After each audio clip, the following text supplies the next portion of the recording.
Book 2. The Mark Remembers Opening. Chapter 1. I started bleeding before I felt the pain. Not new blood. Old. The kind that doesn't belong to the present. It happened 3 nights after everything ended. Or what I told myself was the end. Emma hadn't spoken since. Not about that night. Not about what she said. Not about what I left behind. But she watched me. Always. Like she was waiting for something to catch up. It did. I was in the bathroom when it started. No warning. No sound. Just a shift. The mirror didn't break. Didn't flicker. Didn't do anything dramatic. It just showed me something that wasn't there before. The mark. It had changed. Not bigger. Not darker. Alive. I stared at it. Didn't move. Didn't breathe. Because I knew this feeling. Not from memory. From before memory. Like something I carried longer than I've been alive. The lines moved. Slow. Deliberate. Not randomly. Forming something. A pattern. No, a message. Behind me, the door opened. I didn't turn. I didn't need to. You feel it now. Emma. Her voice wasn't soft anymore. It wasn't a child's voice. It was certain, like she had been waiting for this exact moment. I finally looked at her through the mirror. She wasn't afraid. Of course she wasn't. You said it was over, I said. She tilted her head slightly. I said you stayed. That wasn't the same thing. My hand tightened around the edge of the sink. What is it doing? I asked. She didn't answer right away. Because she didn't need to. The mark answered for her. It burned. Not on the surface. Deeper. Like something inside me was waking up. Or remembering. I dropped to one knee. Not from weakness. From impact. Because suddenly, I wasn't in the bathroom anymore. Rain. Again. But different. Not the same night. Earlier. Before. Voices. More than 2. More than I remembered. And then, a symbol. Drawn on the ground. Not blood. Not chalk. Something else. Something that didn't belong in this world. I saw my own hand reach toward it. Not hesitate. Not question. Accept. That's when I understood. I didn't survive that night. I was chosen. And I never asked why. The vision snapped. Back to the bathroom. Back to the present. But the mark was still moving. Emma stepped closer. Slow. Careful. Like approaching something dangerous. But, not me. The mark. They remember you now, she said. Who? I asked. This time, she didn't hesitate. The ones who didn't die. Silence. Heavy. Because I knew what that meant. Not enemies.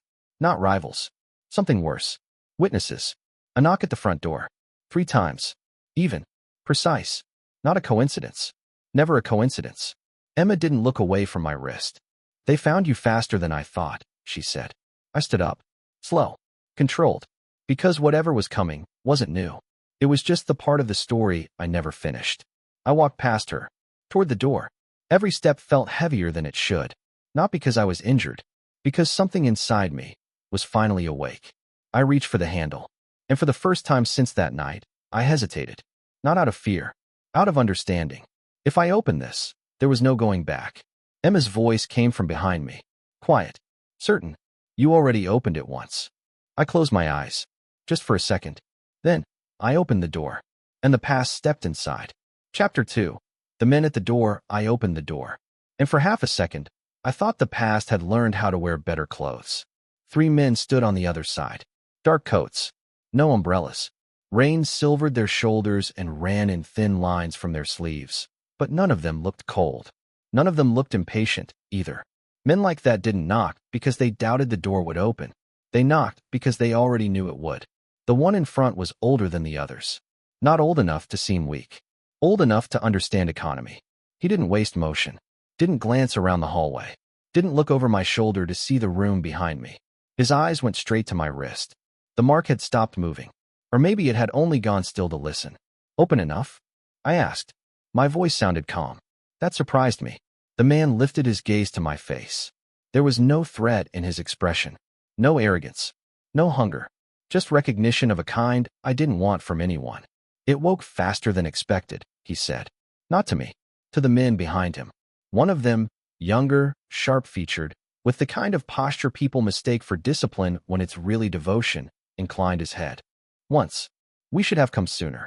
The older man ignored him. His attention stayed on me. You're bleeding, he said. I touched my mouth without thinking. My fingers came away red. Not much. Just enough. Enough to make Emma's words settle harder in my bones. They remember you now. What do you want? I asked. The younger one smiled first. Wrong move. It made him look human. Human was easier to break. We're here for the girl. Behind me, the floorboard near the living room gave a tiny sound. Not fear. Shifted weight. Lily, moving closer. Emma, still as ever, probably watching the back of my neck the way she watched everything else. As if she had already read the page and was waiting for me to catch up. No, I said. The younger one smiled, didn't move. The older one, though, studied me more carefully then, as if checking whether the word had come from defiance or ignorance. Neither answer seemed to satisfy him. You don't understand the situation, he said. That's what everyone keeps telling me. A pause. Rain whispered down the side of the house. Somewhere behind them, a car engine ticked as it cooled.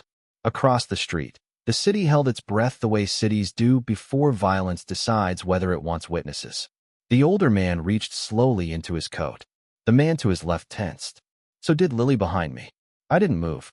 If he was pulling a weapon, I wanted to see what kind of men they really were. He took out a folded handkerchief. White once, gray now. He held it toward me. For the blood, he said. I stared at it. Then at him. No, he put it away like refusal meant nothing. Maybe to him it didn't. The girl comes with us, the younger one said. You can make this easier. There isn't an easy version of you showing up at my door. His smile vanished. Better. Now he looked useful. The third man still hadn't spoken.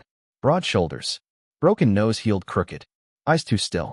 The kind of silence that belongs to someone who doesn't need language unless there's a body involved. He was the one I kept watching. The older man tilted his head slightly, studying the house behind me without ever really looking past me. She knows who we are, he said. Then she can answer it. Herself. That got the first real reaction. Not from the men. From Emma. Her voice came from behind me. Quiet. Close enough that I knew she'd stepped out of the living room. No, just that. One syllable. Small. Flat. Final. I didn't turn. The men did. Not fully. None of them careless enough for that. But their attention shifted, and in that shift I saw it clearly for the first time. Not hunters. Believers. That was worse. The younger man's face changed first. The edge in him dissolved into something almost reverent. Emma, he said softly, like the name itself required clean hands. I moved half a step, enough to block the line between them. His eyes came back to me, and now there was contempt there. Not because I was dangerous. Because I was in the way. Don't do that, he said. Then stop looking at her. The older man exhaled once through his nose. Not annoyance. Adjustment. We don't want to harm anyone in this house. You say that like you've practiced it. We have. That landed colder than I expected. Lily spoke then. Her voice cut through the space with the precision of a blade that had been waiting years to leave its sheath. If you'd come for harm, she said, you wouldn't have knocked. The older man finally looked past me. Just enough to see her. Recognition passed over his face so quickly someone else might have missed it. I didn't. Lily, he said. So they knew her too. Of course they did. You're late, she replied. The younger one turned slightly toward her. We were told you'd resist. Lily's laugh held no humor. I'm not resisting. I'm measuring. His jaw tightened. He didn't like women who sounded like they already knew the math. Good. The older man kept his eyes on Lily. You should have delivered her years ago. Silence. Not the empty kind. The loaded kind. The kind that reshapes a room. Something inside me went hard and cold. I didn't look at Lily. Didn't need to. The fact of it was enough. Years ago. Not tonight. Not by accident. Not because Emma had suddenly become important. She always had been. And Lily had known. Maybe not everything. Enough. Who are you? I asked. The older man answered without hesitation. We are the men who clean unfinished nights. It was such a polished sentence that for one irrational second I wanted to hit him just for saying it. Instead I said, try again. He studied me. Then, as if deciding I'd earned less poetry and more truth, he said, we are what remains of the recall. The word meant nothing to the part of me that lived in language. But the mark under my skin reacted like it had just heard its own name. A pulse. Deep. Hot. Not pain. Recognition. My hand tightened on the doorframe. The older man noticed. Of course he did. You remember us, he said. No, yes. Emma moved closer behind me. I could feel the warmth of her presence at my back, unsettling and small and more anchoring than anything had a right to be. Lily said, don't answer anything. The younger man smiled again, but this time there was no softness in it. He already is. The burn in my wrist spread upward, threading through old nerves, old damage, old choices. For one vertiginous second the hallway stretched. The walls lengthened. The men at my door blurred at the edges. And behind them, not the street. A corridor. Concrete. Wet. A row of doors with no handles. I blinked and it was gone. The younger man saw something shift in my face. He stepped forward. Too eager. The broad-shouldered one put out an arm without looking, stopping him with a touch so casual it was almost insulting. The older man spoke quietly. Not yet. Then to me. You were there before the interruption. The words hit with the force of memory and the shape of accusation. Before the interruption. Not after. Not cleanup. Not aftermath. Before. What did you call me? I asked. He narrowed his eyes very slightly. There. That was it. The first thing all night that surprised him. I didn't. No, I said. You almost did. The younger man and the silent one exchanged the smallest glance. The older man was silent for a beat too long. Then he said, names are dangerous when they begin to wake up. That was not an answer, which meant it mattered. Behind me, Emma said, he doesn't remember that one. The room changed. The older man looked at her again, and this time he did not hide what was in his face. Not devotion. Fear. So clean and sudden it almost made him honest. How much of him is back, he asked. Emma took her time. She always did when the truth hurt. Enough, she said, to make you early. The younger man took another involuntary step. You shouldn't let her speak like that. I smiled at him. This time it was real. You shouldn't keep testing which part of me came back. That silenced him. The older man made a decision.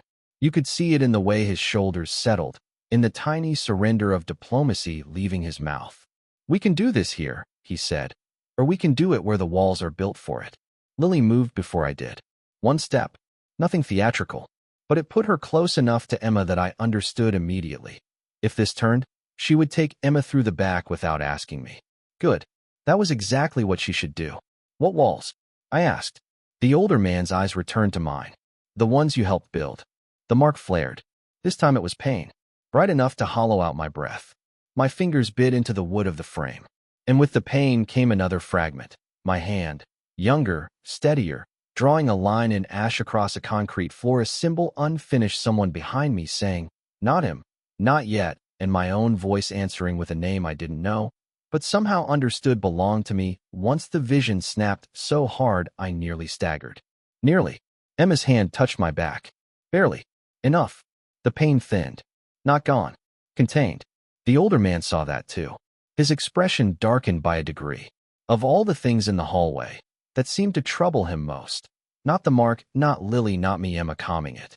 What is the recall? I asked. He considered the question as though wondering whether truth was still useful. Then he said, we are what remains of those who kept the passage open. Lily's voice sharpened. And fed children to it. The younger man turned on her. You speak as if you weren't chosen for the same work. I was chosen, Lily said. I declined. His expression hardened with the hatred only true believers manage. There is no declining. No, she said. There's failing. There's fleeing. There's bleeding for years because you were too weak to stop it cleanly. And then there's me.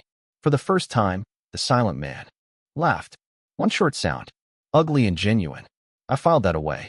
Men who laugh at the wrong moment usually do it again just before they die. The older man's patience thinned.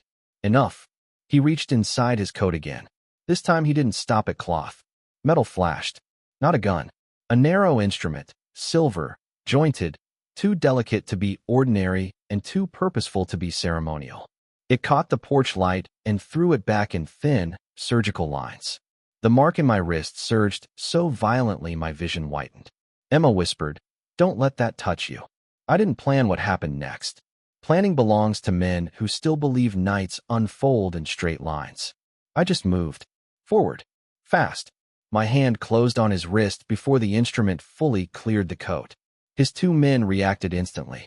Good. I'd been tired of pretending this might end politely.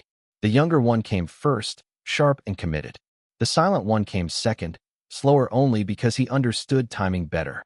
I twisted the older man's arm hard enough to hear the joint complain, slammed him into the doorframe, and felt the silver instrument slip free. The younger one hit me high. Too high to stop cleanly. We crashed into the wall just inside the doorway, and the hallway exploded into motion. Lily shouted something. Not my name. Never my name. Emma didn't shout at all. I liked her for that. Even then. The younger man drove for my throat. I broke his line, shoved him back, felt the silent one enter the fight from my blind side, and barely turned in time to take the blow on shoulder instead of spine. Pain woke all the way up. Fine. Let it. The older man recovered faster than he should have. He stepped back, hand to his arm, watching with infuriating calm while the other two tried to collapse the space around me. Not kill. Contain. Emma was right. That silver thing wasn't a weapon. It was a key. Or a leash. Or worse. The younger man hissed through his teeth as I drove him into the coat rack and splintered half the wood on impact. You don't understand what he is, he spat at Lily. No, I said, throwing him off me. Neither do you. The silent one came again. Better angle. Better timing. His fist clipped my ribs exactly where old damage still lived. White heat tore through me. The kind that empties thought and leaves only direction. Back. To Emma. Always back to Emma. I reset my stance just enough to keep them in front of me. The older man, still in the doorway, looked past the fight to Emma and said, with something like grief, "It's starting too soon." That line mattered, which meant I should have asked about it. I didn't get the chance, because Emma finally spoke. Not loudly, not dramatically, just clearly. Then stop opening it. Everything stopped. Not literally, but enough. The younger one froze first, then the older man. Even the silent one paused, his chest rising once, sharply, as if something had just moved through the room that didn't need a body to do it. The temperature dropped. I felt it instantly. So did Lily. The light in the hallway flickered once, not dying, adjusting. The mark burned cold. That was new. That was wrong. Emma stepped forward into the edge of the hall. Lily reached for her. Too late. Emma's eyes were on the silver instrument lying on the floorboards near the threshold. Take them out, she said softly. Not to me. To the house. The walls answered. A sound came first. Low. Inside the structure, not outside it. As if beams and pipes and nails had all remembered they were once part of something alive. The silent man turned just as the hallway light burst over his head. Glass rained down. The younger one swore and stumbled. The older man took one step back for the first time since I'd opened the door. Fear looked better on him than composure. Move, he snapped. His men obeyed instantly. Training, devotion, terror. Whatever held them together held fast. They retreated with the precision of people who had practiced leaving places worse than this one. I lunged for the silver instrument. The older man saw it and kicked the younger one hard enough to throw him sideways into my path. By the time I shoved him off and got to the threshold, the older man already had one foot on the porch, the silent one covering his exit. Rain hit my face. Cold. Real. For a second I thought about chasing them, ending at least one thing cleanly. Then the older man looked back at me from the rain and said the sentence that kept me where I was. We'll return before he does. Then they were gone. Car doors slammed. Engine. Tires over wet asphalt. Silence again. Not the same silence as before. Worse. I stood in the doorway, breathing hard, rain blowing in across broken glass and splintered wood, the silver instrument cold in my hand. Behind me, Lily said, "Close the door." I did. Slowly.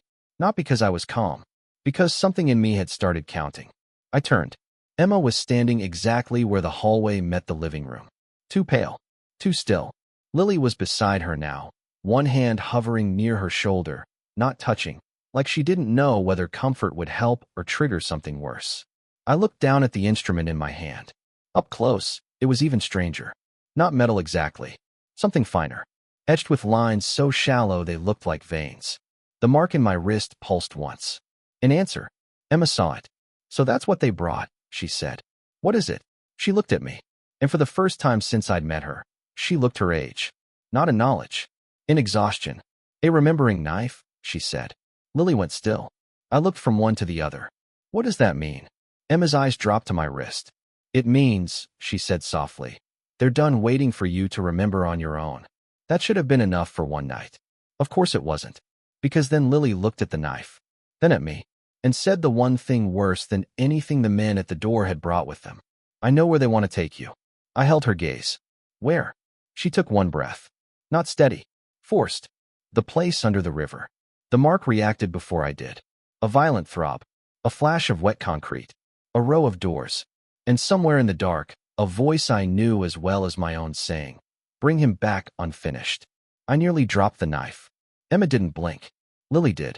And in the dead center of the ruined hall, with rain ticking softly at the windows and the house settling around us like it had just survived its own memory, I understood one thing with brutal clarity. Opening the door hadn't let the past in. It had told the past where to find us. Chapter 3. A name that wasn't mine. We didn't speak for a while. Not because there was nothing to say, because saying it would make it real. The house was quiet again. Too quiet. But not empty. Not anymore. The air still felt disturbed, like something had passed through and hadn't fully left. I stood in the hallway, the knife still in my hand. It didn't feel like a weapon. It felt like a question. Emma was watching it. Not with curiosity. Recognition. Lily finally moved first. She stepped closer, slower than usual. Careful. Not of me. Of the thing I was holding. "Put it down," she said. No, it came out too fast. Too certain. Her eyes flicked up to mine. Not surprised. Just tired. "That's not yours," she said. "Neither is this," I replied, lifting my wrist slightly. The mark pulsed. Once. Like it was listening. Emma's voice cut in quietly. "You shouldn't hold both at the same time." I looked at her. "What happens if I do?" She hesitated. That was new. "That depends," she said. "On which one recognizes you first." That wasn't an answer, but it was enough. I moved into the living room. Saturday. The knife rested across my palm. Still. Too still. Lily stayed standing. Watching. Me. The knife. Emma. All three. Like she was trying to calculate something that didn't want to be solved. "You said you know where they want to take me," I said. She didn't answer immediately. Of course she didn't. Instead, she asked, "Do you remember the river?" Something inside me shifted. Not memory. Something deeper. "Which one?" I asked. "That's the problem," she said. "You only remember the ones on the surface." Emma moved closer. Sat across from me. Too calm. "There's another one," she said. I looked at her. "Not water," she continued. "Not really." The mark burned. Images flickered. Not clear enough to hold, but sharp enough to hurt dark space. Concrete. Moisture on walls. A sound like dripping, but not water. I clenched my jaw. "I've been there," I said. Lily nodded. "Yes." Pause. "You helped build it." That landed. Hard. "No," I said. Not denial. Reflex. Emma tilted her head slightly. "You keep saying that," she said. My hand tightened around the knife. "I don't remember building anything," I said. "That doesn't mean you didn't," Lily replied. Silence. Because that was becoming a pattern. "What is it?" I asked. This time, she answered. "It's where they finish things." The room felt smaller. "What things?" I asked. Her eyes didn't move. "People like you." The mark reacted immediately. Sharp. Violent. Not pain. Recognition. I leaned forward slightly. "That's not an answer," I said. "It's the only one that matters," she replied. Emma spoke again. "They don't kill you there." I looked at her. "They complete you." That was worse. The knife shifted in my hand. Not physically, but something about it changed. Like it had been waiting for that word. Complete. I stared at it. "What does this do?" I asked. Emma didn't look at the knife. She looked at me. "It makes you remember correctly." My chest tightened. "And if I don't want to?" She didn't answer. Lily did. "You don't get that option anymore." That hit deeper than it should have. Because part of me already knew she was right. I stood up. Slow. Controlled. The room tilted for half a second, then settled. "Then we don't wait," I said. Lily frowned slightly. "That's not how this works." "No," I replied. I looked at the door. "That's how I work." Emma watched me carefully. "You're thinking about going there," she said. Not a question. "Yes." "That's what they want." "I know." Silence. Heavy. "Then why would you do it?" she asked. I looked at her. Really looked. "Because this time," I said, "I'm not letting them decide when it happens." The mark pulsed again. Stronger. Like it agreed. Or like it was warning me. Lily stepped closer. "If you go there now," she said, "you won't be in control." "I was never in control," I said. That stopped her. Just for a second. And in that second, I saw it. Fear. Not of them. Of me. Good. She should be. Emma stood up. Walked toward me. Slow. Careful.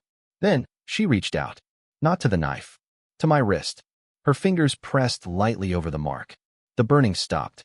Instantly. I exhaled. Didn't realize I was holding my breath.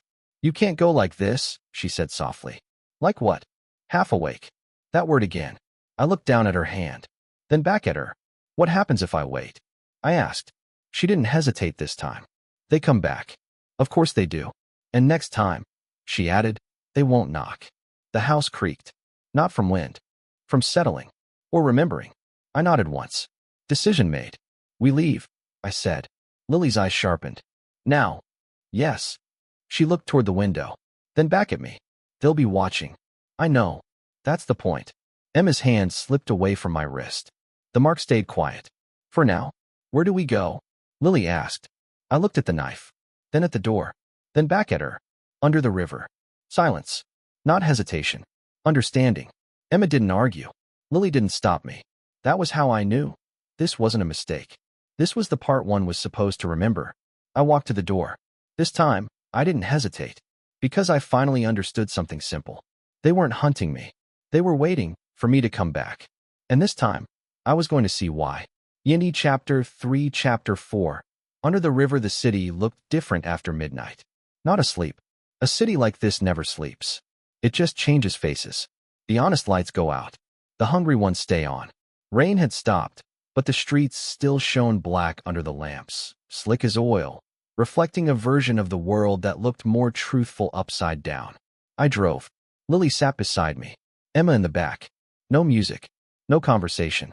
Just the sound of tires rolling through water and the faint, rhythmic tap of the remembering knife against my knee every time the road gave way beneath us. No one asked if I was sure. That was the first bad sign. People only stop arguing when they know the argument lost a long time ago. The mark on my wrist had gone quiet again. Not dead. Waiting. Like an animal that had smelled blood and decided patience would bring it closer. You've been there before, Lily said at last. Not looking at me. Looking out the window. At the city we used to think we understood. I know. That's not the same as remembering. No, I said.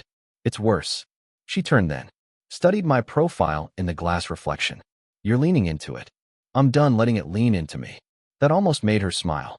Almost. But Lily had run out of almost years ago. From the back seat, Emma spoke into the dark. They'll know when we cross. I looked at her in the mirror. Her face was pale in the passing streetlights. Still. Too. Still. Not frightened. Never frightened. Cross what? The line, she said. Of course. Nothing in this story ever came with the dignity of a direct answer. We left the wider roads first, then the lit ones, then the ones that belonged to maps. The buildings got lower, older, brick and corrugated steel and windows painted black from the inside. The sort of neighborhood developers called forgotten and the people who live there called useful. I took a turn that should have led to the freight yards. Instead it led us down beneath them, past a rusted gate hanging half open, past a retaining wall scribbled with layers of old graffiti and newer warnings. Past a drainage channel the city pretended was only a drainage channel. Then I saw it. The river. Or what passed for it from above. Black water moving under black steel. Wide enough to divide. Deep enough to keep secrets. Stop here, Lily said. There was no entrance. No sign. Nothing but a service road ending at a concrete embankment slick with moss and age. I killed the engine. For a second, none of us moved. The ticking of the cooling motor filled the car like a second pulse. Then Emma said, very softly, it's under us. I stepped out first. Cold air hit my face. The night smelled wrong here. Not river. Not rain. Metal. Stone. Something old enough to lose its name. Lily came around to my side of the car. Emma stayed near the rear door, one hand resting on the frame, looking not at the river but at the concrete wall beside it. At first I saw nothing. Then the mark in my wrist pulsed once. And a shape emerged. Not physically. Recognition. Lines cut into the concrete, so shallow the eye refused them unless invited. Curves inside angles. A symbol too large to read at once. Like something meant to be understood only by moving through it. There, Emma said. She pointed to a seam in the wall. A vertical break no wider than my finger. No handle. No hinges. No reason it should open.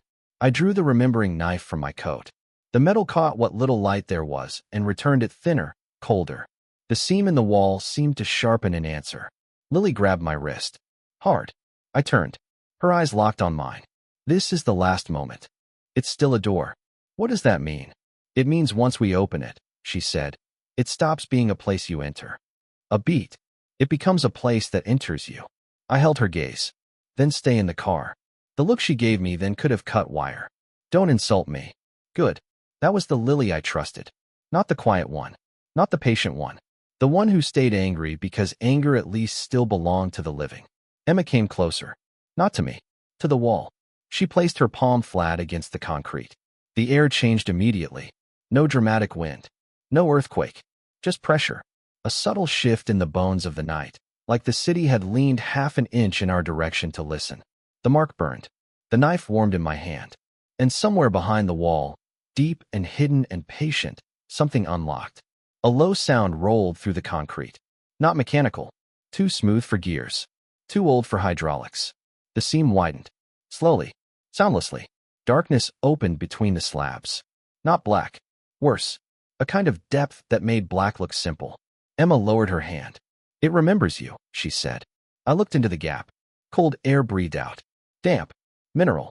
Ancient. Beneath it, something fainter. Ash. I should have hesitated. That would have been the same thing. The human thing. But I was beginning to understand that sanity had very little value in places built for memory instead of men. So I stepped forward. Lily's hand closed around my elbow again. Not stopping me. Centering me. When I looked at her, her face had gone pale. Not with fear. With recognition.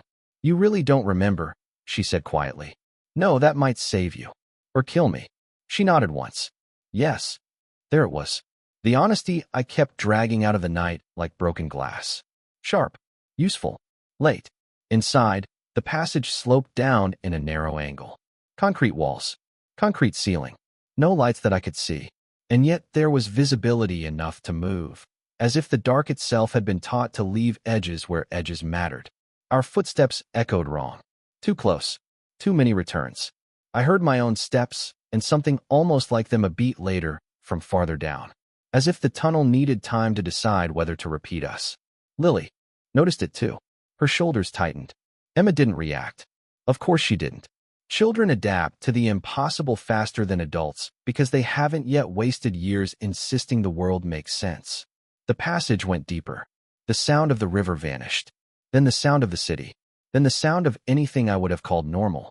All that remained was the soft scrape of our shoes, the hush of our breathing, and the occasional dry pulse under my skin when the mark caught sight of something I didn't. Symbols marked the walls at uneven intervals. Not painted. Scraped in. Layer over layer. Older marks beneath newer ones, like generations of hands had tried to correct the same sentence and only made it truer. I ran my fingers over one without thinking. Instant mistake. The tunnel dropped away. Not physically. Inside me. A lurch. My hand was suddenly younger. Cleaner. No scar across the knuckle. The air hotter. Voices ahead. Men speaking in tones too low to catch. Too practiced to mistake for panic. A room opening up beyond a doorway. A circle on the floor. Not drawn. Cut. Something on a table. Small. Moving. I jerked back so hard my shoulder hit the wall. Concrete bit bone. The vision shattered. I was in the tunnel again. Lily was gripping my arm. Emma was already looking at the symbol I'd touched. Don't touch the walls, Lily said. I took a breath. Then another. The tunnel didn't like either of them. It gave them back changed. What was in the room? Emma asked. I looked at her. You knew there'd be a room. Yes. And she tilted her head slightly. The way she did when the truth had too many edges. There's always a room. We kept moving. Down. Then level. Then down again. The architecture refused rhythm on purpose. Nothing here was built for comfort or speed. It was built to disorient the body until the mind had no choice but to stop pretending it was in charge.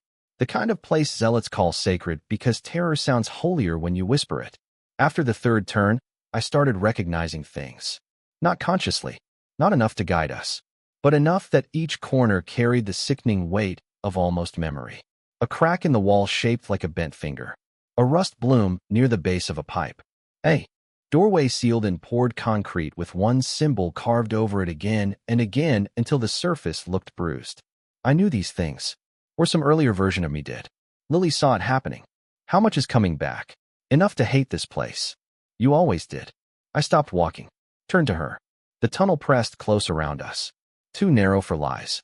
You've been here with me before. It wasn't a question. She didn't insult either of us by pretending it was. Yes. How many times? Her silence was answer enough. More than one. More than either of us wanted. Emma was staring past us now. Down the tunnel. Not nervous. Listening. They know we're here, she said. No, Lily replied. Too quickly. Emma didn't look at her. They knew before we entered. That landed and stayed there. We moved again. Faster now. Not running. This wasn't a place that rewarded running. It felt like the kind of place where panic got memorized and used against you later. Then the tunnel opened. Not gradually. All at once. One step. Wall at either shoulder. The next, space.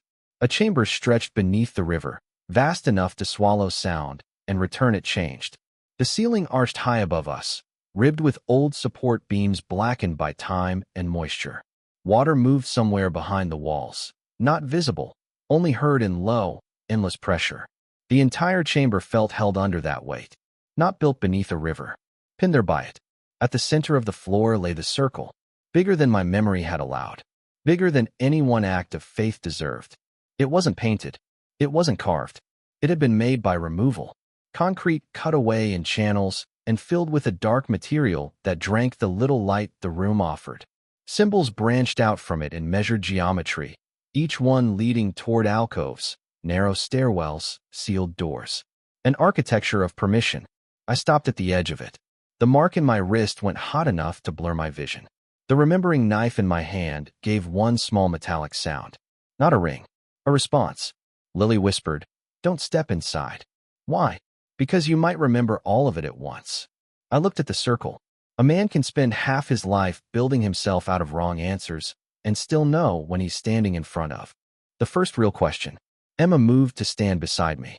She looked tiny against the scale of the chamber, and somehow more central than any of it. Like all this had been hollow until she entered. "This is where they finished the others," she said. I turned to her. "The others?" She nodded. "Before you." That word should have felt impossible. Instead it felt overdue.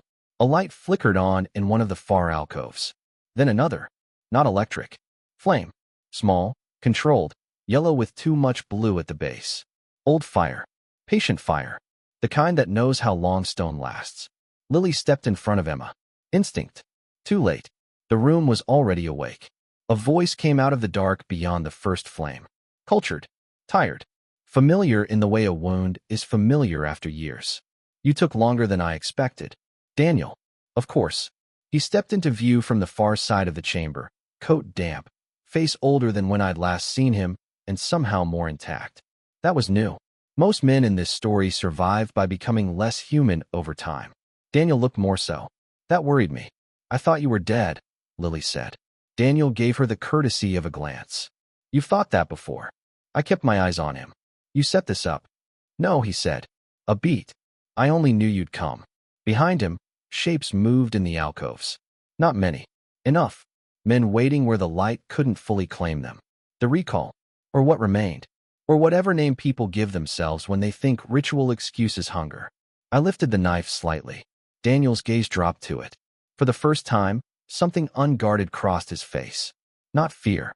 Regret. "You shouldn't have that yet," he said. "Everyone keeps telling me I'm early." "You are. Then maybe you should start talking faster." Daniel looked past me. To Emma. His expression changed again. Softened. That was worse than if it had hardened.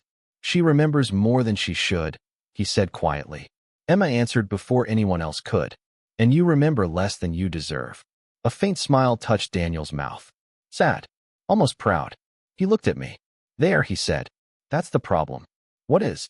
"You still think this is about what she is." He stepped closer to the edge of the circle. Rainwater fell from the hem of his coat and vanished into the dark lines cut into the floor. "It isn't." My grip tightened on the knife. "Then tell me what it's about." He met my eyes. And when he answered, the chamber seemed to lean in with him. "It's about who you were before they taught you to call it power." The mark convulsed. Not a pulse. A seizure. I dropped to one knee, so hard the concrete cracked pain up through bone. Lily shouted my name. Emma moved toward me. Daniel didn't. He just stood there at the far side of the circle, watching with the stillness of a man who had known this moment was inevitable and hated himself for letting it arrive. The chamber dissolved. Not gone. Overwritten. I saw hands. My hands. Younger, unscarred, steady. Drawing symbols into wet ash. Not obeying. Leading. Voices around me waiting. Someone asking, "Are you certain?" And me, God, me, smiling as I answered in a voice I hadn't heard in years and still knew instantly. If it works, nothing will ever own me again. The vision hit harder than pain, because pain can be blamed on other people. That sentence couldn't.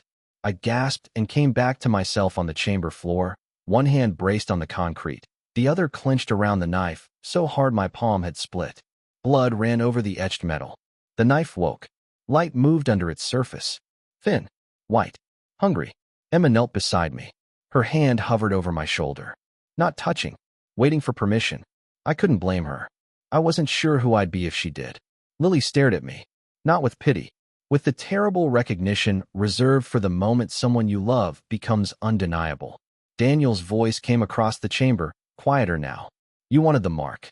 I looked up, breathing hard, the room still swaying at the edges. No, the words sounded weak. Even to me. Daniel nodded once, not agreeing, accounting for denial the way men account for weather. "Yes," he said, "and that is why this place knows your name." I rose slowly. Every joint objected. Every memory begged for ignorance. Too late. The circle waited between us. The old fire burned in the alcoves. The men in the dark did not move. Not yet, because they knew the real violence in this room wasn't the kind that needed fists or knives. It was recognition, and it had already started. Emma finally touched my shoulder. Lightly, the shaking eased. Not gone. Managed. I looked at Daniel across the cut geometry of the floor. Then at Lily. Then at the chamber under the river that had once belonged to a version of me I would have gladly killed if killing him could change anything. It couldn't. That was the trouble with the past. It doesn't die. It instructs. What did I call myself? I asked. No one answered immediately. Of course. Names mattered here. That much I understood now. Maybe they always had. Daniel's face gave nothing away. But Lily closed her eyes for half a second. When she opened them again, there was no room left for mercy. "That name," she said, "is the reason you're still dangerous." And somewhere in the chamber, behind the flames, beyond the doors, deep beneath the weight of the river and the older weight of all unfinished things, someone laughed. Not loudly, not close, but close enough. I turned toward the sound. The knife lit brighter in my hand. The mark answered under my skin. And in the vast black chamber beneath the city, I understood with sudden, brutal certainty. Daniel wasn't waiting for us. He was keeping something else from reaching us first. In Chapter 4, Chapter 5, the chamber opens.